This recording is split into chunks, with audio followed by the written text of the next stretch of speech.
Hello and welcome to this first and only edition of Minelab Manticore. I'm here with Minelab's Chief Engineer, Mark Lowry. Hey. And Mark's going to talk to us about some of the amazing features of this new detector.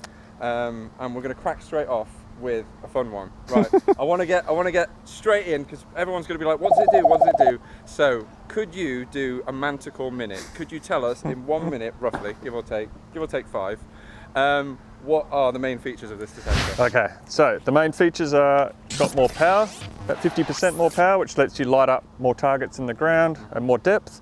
We've also got completely revamped engine inside it that will discriminate better, and we've got things in the user interface, such as the 2D visualization that helps the user get all that extra information and make a decision as to whether to dig or not. So Cool. It's more power, faster, and better at discriminating. Brilliant. You did it, and I'd guess that was about a minute as well. Well done. Well restrained. Yes.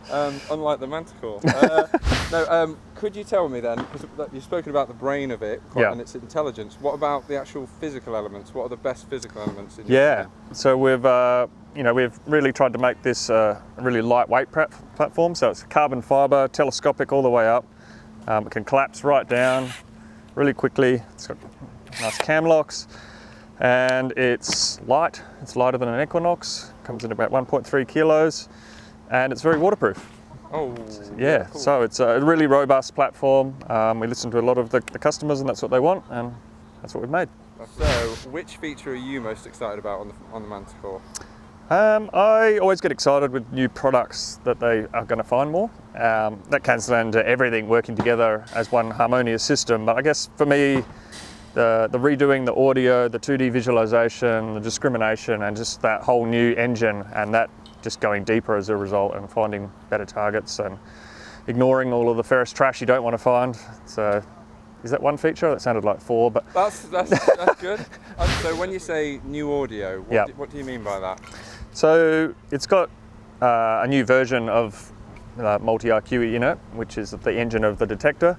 And the audio is a big part of what users use to make decisions. So we've basically given more options for users to select compared to Equinox. We've got some enhanced audio that gives you more nuance at depth, more information for the more expert detectorists if that's what they want. But you could still run it, with fairly simple to use audio as well. Awesome. What can we expect? I noticed Multi IQ Plus. What can we expect from Multi IQ Plus?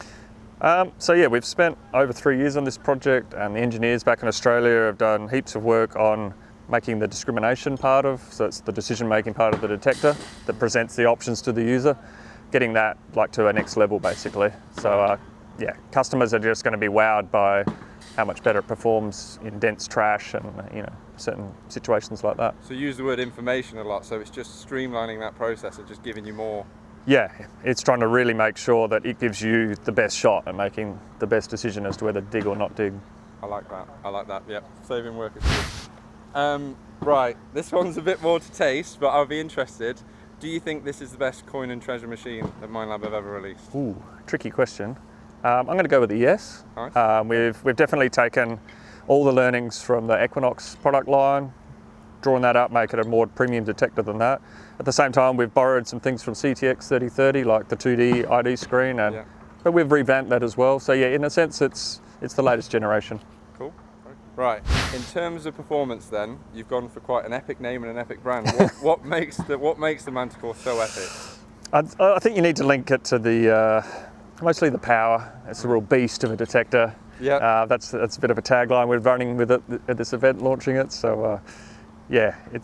It's got a lot of power under the hood, but it's not just the obvious power that you would get from having more electric magnetic field going into the ground. There's a lot of power in the way the software is working now and the signal processing and all that pulled together, like I keep saying, to make the audio and the visual description better. So it's been to the gym and the university. That's right, and it's got a sting in its tail. Nice. It's got a new armrest that's pretty funky. So yeah, that's good. Oh, yeah, I noticed that on the video. That was really good. Yeah. So you've speaking a lot about all the different areas it's performing. What was the trickiest area in designing Manticore? What was the trickiest bit? The coil is very challenging. When you turn the power up on a detector like this, everything gets what we'd probably call hotter, in a sense that it becomes more reactive and sensitive. So every time you knock it against some stubble or just all of those aspects make it really difficult from an engineering point of view to keep it quiet and sort of tamed down. Yep. So it's like, it's like Caging the beast. Caging the beast. Yeah, you got to ride the beast. You got to ride the Manticore. That was challenging. That was okay. Yeah. That's interesting. So up in the power, it comes with its challenges. And it does. Yeah. It's not just a case. I mean, if we could just keep turning up the power, we'd make it 10 times stronger. So there's a lot of physics limits that make it more and more difficult to make a detector go deeper. It's like driving a rear-wheel car. It's prone to drift. Yes. Yeah. Don't apply too much. Yeah, I like it. That's really good. That makes right. So this mythical beast, who is the ideal user then, in your opinion, for the Manticore? So I would definitely say everyone that's capable with a Vanquish or an Equinox would have no problems moving to this. Yep. So it's probably sort of mid-tier to expert level. It's really targeted at that. So it has more configurability than Equinox. Right. And with that comes power, but we've made it also very easy to use. Right. So it's quite accessible to anyone. So I imagine some people that haven't detected before, they'll be able to just run with the defaults, turn it on and go. Oh, right, yes. Yeah, but it's got that depth in there.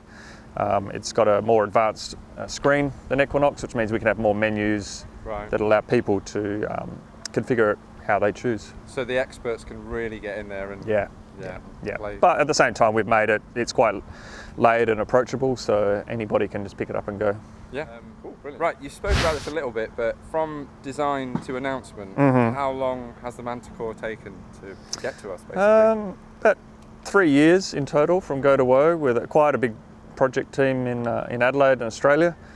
So all the engineers have worked for a long time to make this mythical beast come to reality. And yeah, we're really proud of it. It's next level in terms of performance, so it's just exciting to get it out finally, and I'm sure all the engineers are going to be watching all these online. They'll be like, and they'll be like, yes, we did that, and brought that to the customers. The celebration must be so nice within the team when you first announce it. Like, do they keep looking? And Yeah, it's a real, it's part of the buzz of working for a product company. You get to spend a long part of your life and career making something, but then it gets into the customer's hand and you get all the feedback online and at rally events like this. So people are saying the Manticore's the best, and you're like, yeah, that's great. Okay, right, last one, and I have to ask, even though it's so new, but are Minelab working on any more mythical beasts? Well, Minelab are always working on metal detectors. Whether they get named after mythical beasts, I don't know. We'll have to wait and see. Okay, I had to go for that. Well, thank you very much. I've got much better idea of it. People are going to love it, I'm sure. Yeah. Can't wait to see, as you said, the comments coming back and people out using it and the finds that we see. Just thank you so much. No worries. Yeah, thank you. Thank you.